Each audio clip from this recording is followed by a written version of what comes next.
Olá, eu sou Samara Oliveira e a partir de hoje estarei aqui com vocês apresentando o programa Alô Cidade. Um programa que irá debater os assuntos que movem o município de Santa Quitéria, como política, saúde, educação, segurança, cultura e o nosso cotidiano.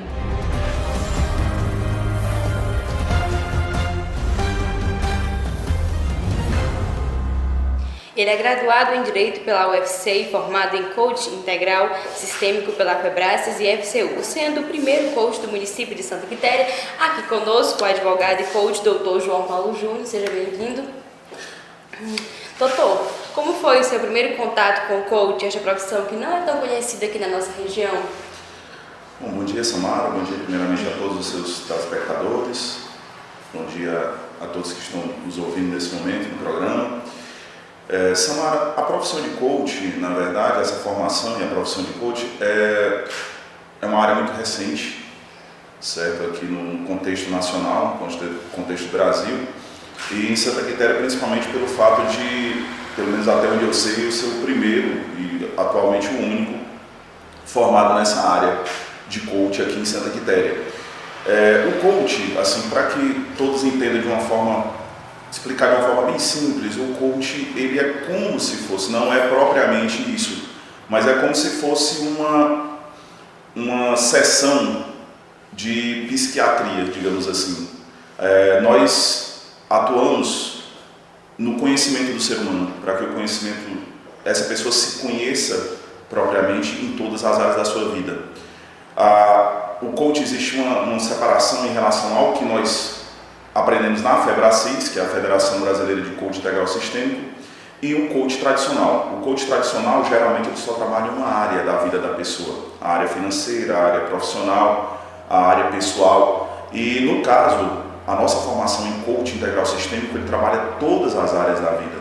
Ou seja, nós temos a crença de que se a pessoa ela está bem numa determinada área, mas de repente não está bem desenvolvida numa outra área, essa área que não está bem desenvolvida afeta as outras áreas desenvolvidas. Então, por isso que nós trabalhamos o ser humano como um todo. E quando nós fazemos esse trabalho de conhecimento, de autoconhecimento da própria pessoa, nós fazemos em todas as áreas. E essas todas as áreas indicam a área profissional, a área pessoal, a área conjugal, a área de filhos, a área social, a área emocional, todas essas áreas são trabalhadas para que a pessoa se desenvolva de uma forma sistêmica. Por isso que o nome é coach integral sistêmico, ou seja, ele aborda todas as áreas de forma sistemática para que a pessoa se desenvolva por igual em todas essas partes da sua vida, que nós chamamos de pilares da sua vida.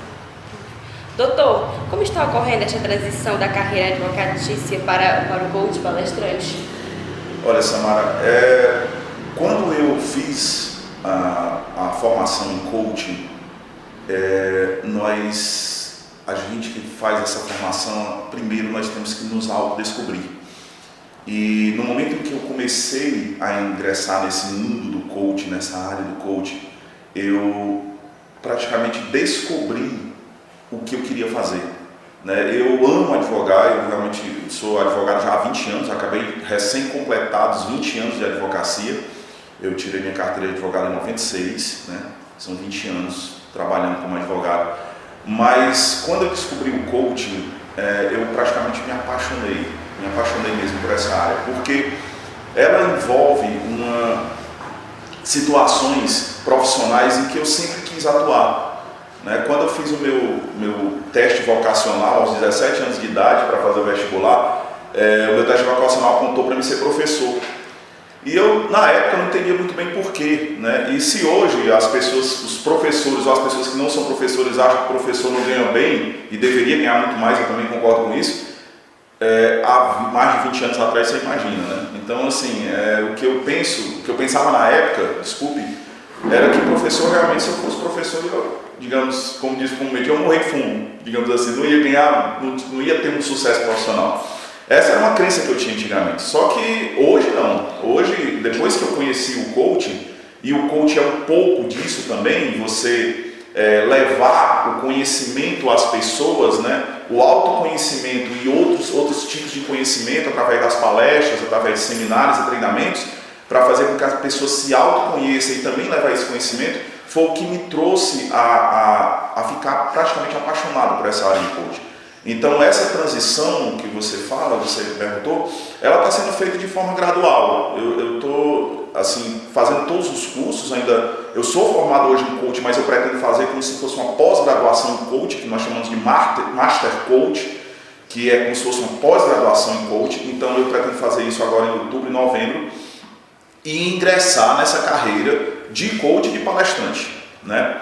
E futuramente trabalhar também como consultor nessas áreas, e essa consultoria seria feita de forma tanto pessoal, a própria pessoa em si, individual e em grupo, mas também há empresas, certo, que nos contratam para exercer digamos, um ensinamento, conhecimento sobre liderança. Nós trabalhamos líderes, nós formamos líderes, nós fazemos com que as pessoas dentro do seu meio profissional se relacionem melhor com seus colegas e desenvolvam toda a capacidade que ela tem já dentro de si, mas que ainda não descobriu. Então o coach trabalha isso, trabalha muito isso, a pessoa se autodescobrir naquelas áreas em que ela se acha deficiente, mas que a resposta já está dentro dela. Nós fazemos perguntas, nós não dizemos o que a pessoa tem que fazer. Nós simplesmente fazemos as perguntas e através dessas perguntas a pessoa se descobre e aí descobre como se desenvolver em todas essas áreas. Bom, doutor, como você vê o quadro evolutivo de Santa Quitéria de quando o senhor chegou até os dias de hoje?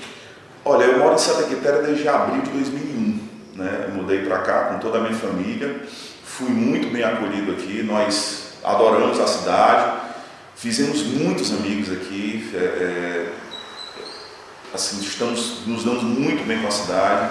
Meus filhos já moram em Fortaleza, mas eu e minha esposa ainda moramos aqui e gostamos muito desse clima do interior, com essa tranquilidade, mas nós vimos que a cidade ela precisa se desenvolver de uma forma mais acentuada, sabe? Nós ainda temos muita carência em muitas áreas, não só por conta da questão da administração, que não foi bem feita pelo menos nesses 15 anos que eu me encontro aqui. Eu vejo que há muitas deficiências administrativas e na gestão, mas também pela a questão do próprio comércio, da questão do desenvolvimento social e desenvolvimento profissional do comércio aqui de Santa Quitéria. Nós percebemos que nós não podemos colocar toda a culpa só em cima da administração, do governo, digamos assim, de Santa Quitéria.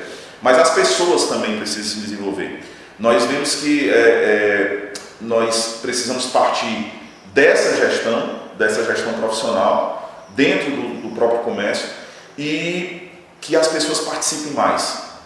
Nós percebemos que aqui em Santa Quitéria muita gente tem essa noção, essa crença de que as outras pessoas é que tem que resolver, né? Eu vou fazer a minha parte aqui, só na minha casa, na minha família, mas eu fico como se tivesse que seguir alguém, sempre procurar alguém para seguir aquela pessoa que vai resolver. E nós precisamos assumir mais essa responsabilidade. Eu acredito que se nós todos assumíssemos essa responsabilidade, cada um, nós teríamos uma cidade bem melhor, nós teríamos uma cidade mais desenvolvida. Eu acho que esse seria um recado para o povo de Santa Quitéria. Nós precisamos assumir a nossa responsabilidade. Partindo para o lado da política, por exemplo, seria o caso de nós não esperarmos tudo pelos políticos ou ficarmos colocando toda a culpa naqueles políticos. O que a gente precisa fazer é assim: se eu tiver que votar em alguém, eu voto naquele que eu me familiarizar com ele, entender que ele é o melhor para o futuro da nossa cidade, e não votar nele simplesmente para ter alguma espécie de benefício, ou para mim ou para um familiar meu.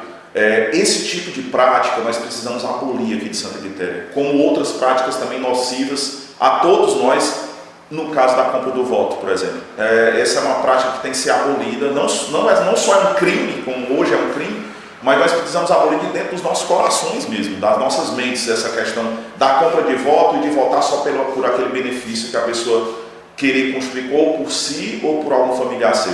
Precisamos encontrar uma pessoa que tenha realmente um compromisso com essa cidade, com as pessoas dessa cidade. Uma pessoa que assuma esse compromisso e a responsabilidade de trazer um futuro melhor para todos nós.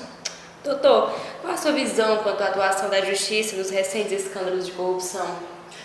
Olha, eu acho que hoje o Brasil, nesses últimos 5 anos, ele tem dado um exemplo para todas as gerações passadas que passaram. Nós temos mais de 500 anos de história e eu acredito que nesses últimos 5 anos nós evoluímos tudo o que nós não evoluímos nesses outros 400 e tantos anos. Porque o que nós aprendemos na faculdade, nós vimos no dia a dia das pessoas, a questão da justiça ser lenta, a justiça não punir quem comete infrações, não punir quem comete crimes, e um ditado, que isso está na boca de todo mundo: a justiça só servia para os pobres, né? A justiça só punia os pobres, os de menos favorecidos financeiramente. Os ricos nunca eram punidos, os poderosos, os ricos, os políticos nunca eram punidos. E o nosso país hoje está dando um exemplo para as futuras gerações de que é possível sim acreditar na punição dessas pessoas, que esses são os verdadeiros e os mais nocivos criminosos para o nosso país. A gente viu aí esse escândalo da Petrobras, quantos bilhões de reais não foram tirados da saúde, da educação, do desenvolvimento social, para aquelas pessoas que realmente necessitam. A nossa população é a que paga mais imposto. Todos nós pagamos imposto, do mais rico ao mais pobre se paga muito imposto. É a carga tributária, um dos países que tem a carga tributária maior do mundo. E nós não vemos esses impostos sendo traduzidos em benefício para a nossa população. Isso era o que mais doía e dói ainda hoje. Nós estamos evoluindo em passos gigantescos do que a gente tinha antigamente. Então a minha visão hoje é uma visão de muita esperança e uma visão de crença de que o nosso país tem jeito. A gente não pode fechar os olhos para isso, a gente tem mais que apoiar isso, realmente apoiar tudo o que está sendo feito hoje, certo? Em relação à punição de culpados, em relação a que essas pessoas devolvam o dinheiro que tiraram do nosso povo, e é uma visão de futuro muito positiva. E só que nós, do povo, temos que apoiar isso. Temos que, se alguns políticos ou algumas poucas pessoas quiserem destruir isso, esse crescimento da nossa justiça, que elas sejam combatidas com veemência por todos nós, porque o nosso povo precisa ser retribuído tudo aquilo que ele trabalhou e que ele gastou em prol do nosso país. Bom, doutor, nos últimos tempos, muitas pessoas que expressam suas opiniões em Santa Quitéria têm sofrido represálias, indo para as vias judiciais. Como o senhor vê este contexto de liberdade de expressão? Olha, Samara, desde a faculdade, eu comecei a faculdade ainda numa época de transição, em 1988, né? Foi logo depois da nossa Constituição Federal ter sido promulgada, em 1988, em outubro, e eu iniciei a faculdade num período de transição da ditadura para a democracia que nós vivemos hoje. Muitas pessoas, eu não sei porquê, mas de alguma forma com um pensamento um pouco distorcido, defendem a ditadura. Muitas pessoas da minha família, inclusive, algumas pessoas que eu converso, defendem a ditadura num único aspecto, no aspecto de segurança pública. Eles pegam esse aspecto da segurança pública para dizer assim: no tempo da ditadura não tinha ladrão, não tinha roubo, não tinha nada, porque a polícia estava em cima, o exército combatia e a gente não tinha roubo. Tinha, gente. As pessoas precisam saber que existe corrupção no Brasil, roubo, assalto, existe desde quando o Brasil é Brasil, entendeu? Nosso país viveu 21 anos de uma ditadura em que tudo era escondido. Nós não tínhamos televisão, a televisão era censurada, nós não podíamos ver determinados programas. Corrupção sempre existiu no Brasil e talvez nesses 20 anos de ditadura existe mais. Só que o pior de tudo da ditadura não era isso, esconder do povo. Nós vivíamos vendados, os nossos olhos eram vendados. Hoje nossos olhos já não são mais assim. Hoje o nosso mundo abriu para todos nós. O nosso país está aberto hoje, é um livro aberto para todos nós. Nós assistimos todas essas notícias pela televisão, pela internet, através de livros, revistas, jornais, que naqueles 20 anos de ditadura era tudo escondido, tudo colocado para debaixo do tapete. Então, o que é que nós assistimos hoje? Uma liberdade de expressão, e por isso, por conta dessa liberdade de expressão, é que hoje nós temos todas essas notícias e podemos ter conhecimento e, através desse conhecimento, combater essa corrupção. Nós não podemos aceitar qualquer proibição a essa liberdade. Essa questão da liberdade de expressão é uma coisa tão séria, de que se nós não tivermos na nossa consciência de combater qualquer atentado a essa liberdade, tem que ser combatido com veemência, porque isso gera outras coisas nocivas. Você tolher a pessoa a dizer o que pensa é a pior ditadura que pode existir. Então, muitas pessoas hoje, inclusive políticos locais aqui de Santa Quitéria, têm a hipocrisia de falar o que quer e proibir as pessoas de dizerem o que elas querem. Eles querem dizer tudo, querem fazer tudo, certo? Mas não querem ser criticados. E a pior armadilha que o político pode ter, e eles às vezes não têm consciência disso, é não aceitar a crítica.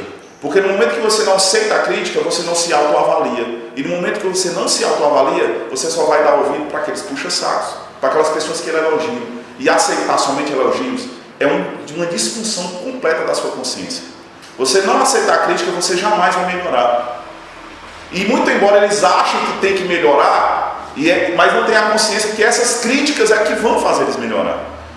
E fazem pior, além de não aceitarem as críticas, ainda combatem quem fazem. Isso é a pior ditadura que pode existir.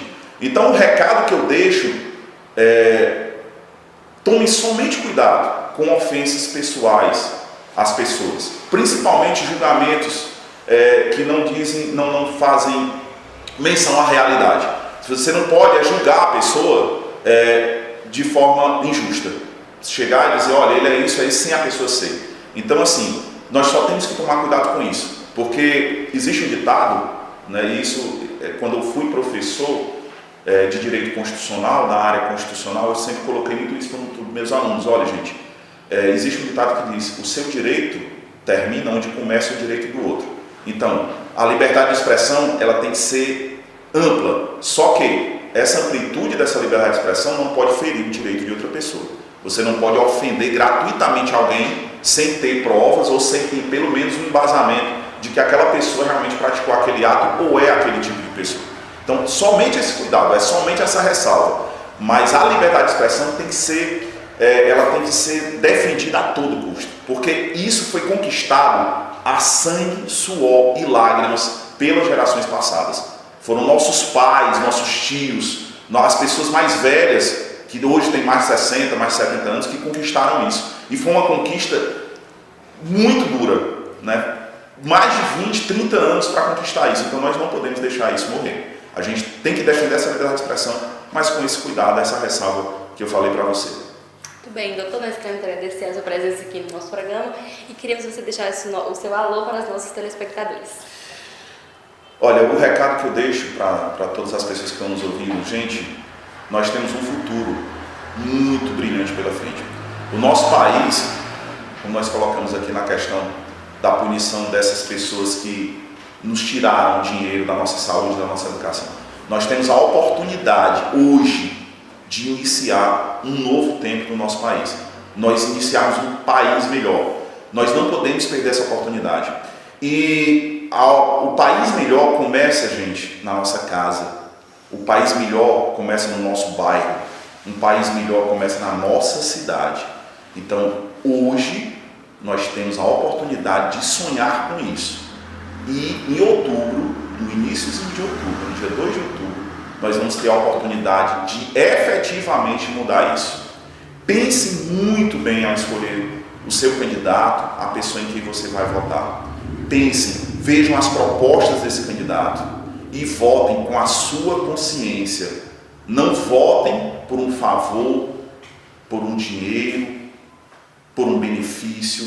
Pensem no geral, porque se você pensar no geral, você também vai ser beneficiado. Não pense só em si. Não seja egoísta no momento de votar. Pense na sua família, na sua cidade, no seu bairro, nos seus amigos, nos seus parentes. Não pense só em você, tá bom? Esse é o recado que eu deixo. Um abraço a todos. Agradeço muito a oportunidade de estar aqui conversando com vocês. E eu queria deixar um abraço a todas as pessoas que estão nos ouvindo. E olho no seu país, olho na sua cidade. E olho no que você vai fazer no momento que você dê a sua opinião em relação às pessoas que vão lhe dirigir. Um abraço a todos, muito obrigado.